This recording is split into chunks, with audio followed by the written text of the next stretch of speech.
இது ஒரு எல்லோருக்குமே தெரியும் நம்முடைய நாகரிகம். ஏன்னா நம்முடைய பிரதமர் அவர்கள் எப்பொழுதும் சொல்வது உலகத்தினுடைய தொன்மையான மொழி தமிழ் மொழிங்கிறாங்க.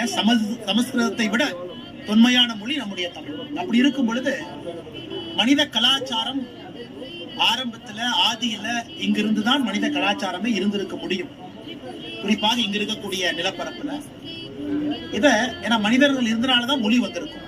ஒரு தொன்மையான மொழி இருந்தனாலதான் ஆதி தமிழர்கள் அங்க இருந்திருப்பாங்க. அதனால இன்னைக்கு நம்முடைய முதலமைச்சர் அவர்கள் 5300 ஆண்டுகளுக்கு மேல அப்படிங்கிற ஒரு வரலாற்று சான்று நம்ம முன்னாடி வச்சிருக்கிறாங்க. ஏன்னா சயின்ஸ் எப்பொழுதுமே வளர வளர பல புதிய விஷயங்களை நாம் தெரிந்து கொள்வதற்கு ஒரு வாய்ப்பு. அதனால் இன்னும் வருங்காலத்தில் இது 5300 ஆண்டை விட பழமையான ஆண்டுன்னு சொல்வதற்கு நமக்கு ஒரு வாய்ப்பு கிடைக்கும் என்று நம்புகின்றேன். ஏன்னா கார்பன் டேட்டிங் எல்லாம் பாத்தீங்கன்னா பயங்கர எக்ஸ்பர்டைஸ் ஆகிட்டு இருக்கு.